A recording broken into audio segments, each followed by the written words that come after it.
आदाब नाजरीन, आप देख रहे हैं दक्कन न्यूज़ में आपका खैर मकदम है। आइए देखते हैं आज की अहम खबरें। नाजरीन, दक्कन न्यूज़ उर्दू को लाइक कीजिए, शेयर कीजिए और सब्सक्राइब करना ना भूलें। आइए देखते हैं आज की अहम खबरें। मोहतरम नाज़रीन आदाब, दक्कन न्यूज़ में आप सभी का खैर मकदम है। निज़ामाबाद के ओल्ड कलेक्ट्रेट ग्राउंड पर कांग्रेस पार्टी का इंतखाबी जलसे-आम मुनक्किद हुआ।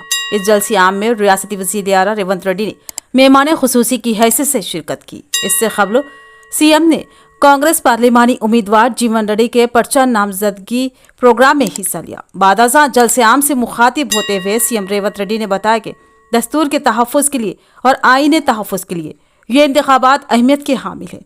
उन्होंने बीआरएस और बीजेपी को शदीद तनकीद का निशाना बनाते हुए कहा कि बीजेपी और टीआरएस मुल्क में बदअमनी फैलाते हुए अवाम को गुमराह कर रहे हैं। बीजेपी कांग्रेस के खिलाफ बेबुनियाद इल्ज़ाम तराशी के जरिए तीसरी मरतबा इख्तिदार हासिल करना चाहती है, लेकिन पहले मरहले के इलेक्शन के बाद वाज़ेह हो चुका है कि मरकज़ में बीजेपी की शिकस्त यकीनी है। कांग्रेस ने अवाम से किए गए वादों को एक एक करके पूरा कर रही है और उन्होंने अवाम से गुजारिश की कि इंतखाबात में अपने एक एक वोट का सही इस्तेमाल करते हुए फ़िरका परस्त ताकतों का खात्मा करे। कांग्रेस पार्टी मुल्क की सबसे बड़ी सेकुलर जमात है और इस सेकुलरिज्म को बरकरार रखना है। इसके लिए राहुल गांधी कड़ी मेहनत कर रहे हैं। तेलंगाना में कांग्रेस पार्टी अवाम के लिए जो खिदमत अंजाम दे रही है वो काबिल सताइश है। कांग्रेस से ही अवाम की तरक्की और मुल्क की तरक्की मुमकिन, लिहाजा अवाम अपने वोटों को कांग्रेसी उम्मीदवारों के हक में इस्तेमाल करे और भारी अक्सरियत से कामयाब बनाए। फ़िरका परस्त जमातों को वोट देना वोट को ज़ाय करने के बराबर होगा। बादशाह उन्होंने ज़िला निज़ामाबाद को स्मार्ट सिटी और बेरोज़गारों को रोज़गार फराहम करने का ऐलान किया। इस प्रोग्राम में तेलंगाना हुकूमती मुशीर मोहम्मद अली शबीर, बोधन रुकन असम्बली सुदर्शन रेड्डी, रियासती सेक्रेटरी गड़गू गंगाधर, सिटी सदर Congress Keshav Venu, Javed Akram N Ratnakar, Syed Najeeb Ali advocate, Sumer Ahmed, Ashfaq Ahmed Khan, M A Faheem, TPCC secretary Mohammed Ilyas, corporator M A Khudus, साबिक़ कॉर्पोरेटर मुजाहिद खान, मोहम्मद मिसबाउद्दीन, मुजाविद खान के अलावा दीगर मौजूद थे।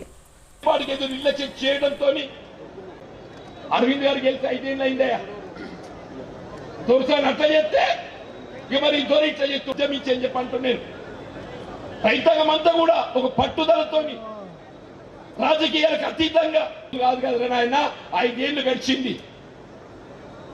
వీళ్ళు పార్లమెంట్ ఎన్నికలు 4 రోజులలో ఏదైతే పసుపోటు ఏర్పాటు చేస్తా ఒక ఉత్తర్వు జారీ చేయించిండే. వీళ్ళు కేంద్ర ప్రభుత్వమే కానీ రాష్ట్ర ప్రభుత్వం కానీ ఏదైనా ఉత్తర్వులు జారీ చేస్తే స్పష్టంగా మనం చేస్తామని చెప్పండి. పసుపు నాణ్యత పెంపొందించబడాలి. నాకు చిన్నప్పుడు ఏదైతుందన్నా ఒక క్వింటల్ పసుపులో బంగారం వస్తుంది. ప్రాంతం ఏదైతుందో మేము ఏదైతుందో నిజామాబాద్ మార్కెట్ కొని పసుపు అమ్మి ఆ ధర డబ్బు ఉందా వాస్తవంగా చెప్పండి. నేను ఏ ప్రభుత్వం ఏ రాజకీయ పార్టీ కానీ ఒక విధమైనటువంటి ఒక కౌంటర్ అవుతుంది 15,000 ఉందని చెప్పంటున్నా. అది కూడా సాగు విస్తీర్ణత తగ్గి నిజామాబాద్ గడ్డ మీద ఏర్పాటు చేయడం ఏదైతుందో మన లక్ష్యంగా భావిస్తామని చెప్పండి. ప్రభుత్వం అధికారానికి వస్తే రాహుల్ గాంధీ గారు ఏదైతే మనకు అండగా నిలబడతారు. సబ్కు డూప్లికేట్ కింద సేమ్ అట్లనే ఉంటుంది. రన్ సబ్ అని ఒకటి వచ్చింది.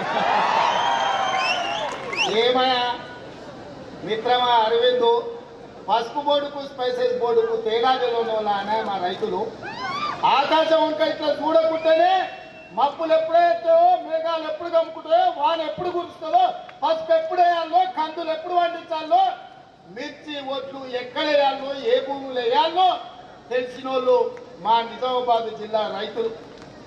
వెనకటి ఎవడనంటే తాతకే దగ్గు నేర్పిందట. ధర్మపురి గారు ఇవాళ మా నిజామాబాద్ రైతులకు బోర్డుల గురించి చెప్తున్నాడు. ఒకవేళ నిజామాబాద్ రైతుల గురించి తెచ్చుకోవాలంటే అరవింద్, నువ్వు కాన్వెంట్ స్కూల్లో చదివిన నీకు పెద్ద తెలియదు, కానీ ధర్మపురి శ్రీనివాస్ గారిని అడుగుని చెప్తారు ఈ ప్రాంత రైతులు ఎంత చైతన్యవంతులు. ఇవాళ నేను గర్వంగా చెప్తా, హర్యానా పంజాబ్ రైతులు ఈ దేశంలో ఏ సమస్య వచ్చినా నిలబడి ప్రధానమంత్రి అయినా కేంద్ర ప్రభుత్వాన్నైనా నిలదీసి మెడలు బట్టి వంగబెట్టి సమస్యల్ని పరిష్కరించుకునే శక్తి హర్యానా పంజాబ్ రైతాంగానికి ఉంది. నరేంద్ర మోడీ రైతు వ్యతిరేక నల్ల చట్టాలు తెస్తే 16 నెలలు ఢిల్లీ సరిహద్దుల్లో లక్షలాది మంది రైతులు మోహరించి నరేంద్ర మోడీని ఓడించి రైతు వ్యతిరేక నల్ల చట్టాలను రద్దు చేసి రైతుల క్షమాపణ చెప్పించిన శక్తి హర్యానా పంజాబ్ రైతులకు ఉంది. ఆ తర్వాత దేశంలో ఆర్మూర్ నిజామాబాద్ రైతులకే ఆ పౌరుషం ఉంది అని నేను చెప్తున్నాను. ఈ దేశంలో ఒకసారి కానీ మా పెద్దలు జీవన్ రెడ్డి గారు, నేను మీకు ఒక మాట చెప్పదలుచుకున్నా. అన్న మీరు కరీంనగర్ వ్యక్తి పోటీ చేయాలని చెప్పి అన్నమాట. అన్న నా మాట వినలే. సరే చూద్దామని చెప్పి మొదటి లిస్టులో జీవన్ అన్న పేరే పెట్టలే. అట్లయినా నేను అడిగినట్టు అన్నయ్య నా మాట ఇంటడేమో ఒప్పుకుంటాడేమో అని మొదటి లిస్టులో పేరు రాకపోయినా జీవన్ అన్న ఒకటే మాట చెప్పింది, నేను తమ్మి రైతుల కోసం కొట్లాడదలుచుకున్నా, నా జీవితం ఈ రైతులకే నేను అంకితం చేయాలనుకుంటున్నా. నాకు జీవితంలో ఏం కోరిక లేవు, ఏం ఆలోచన లేవు. ఆనాడు అసెంబ్లీలో గెలిస్తే ఈ రాష్ట్ర వ్యవసాయ శాఖ మంత్రిగా ఈ రాష్ట్ర రైతాంగానికి నిజామాబాద్ రైతాంగానికి తోడు ఉండాలనుకున్నా. కానీ నా అదృష్టం బాగలేదు. మళ్ళీ ఈరోజు పార్లమెంట్ చేస్తున్నా. నేను నిజామాబాద్లోనే చేస్తా. నా కోరుట్ల జగిత్యాల నిజామాబాద్ పార్లమెంట్ ఉంది. నిజంగా రైతులకు నేను అండగా నిలబడాలి, పార్లమెంట్లో మాట్లాడాలి, పసుపు బోర్డును చక్కెర కర్మాగారాన్ని తెరిపించాలి, ఈ ప్రాంతాన్ని అభివృద్ధి పదం వైపు నడిపించాలి, రైతులకు గిట్టుబాటు ధర ఇవ్వాలి అని పెద్దలు జీవన్ రెడ్డి గారు చెప్పింది. నేను మీకు మాటిస్తున్న వేదిక మీద నుంచి మా మిత్రులందరి అనుమతితోటి ఖచ్చితంగా రాబోయే ఎన్నికల్లో ఇండియా కూటమి కేంద్రంలో ప్రభుత్వం ఏర్పాటు చేస్తుంది. పెద్దలు జీవన్ రెడ్డి గారిని కేంద్ర వ్యవసాయ మంత్రిగా नाज़रीन, ये थी अब तक की खबरें। मज़ीद और ख़बरों के साथ दोबारा फिर हाजिर होंगे। तब तक के लिए दे इजाज़त। अल्लाह हाफ़िज़।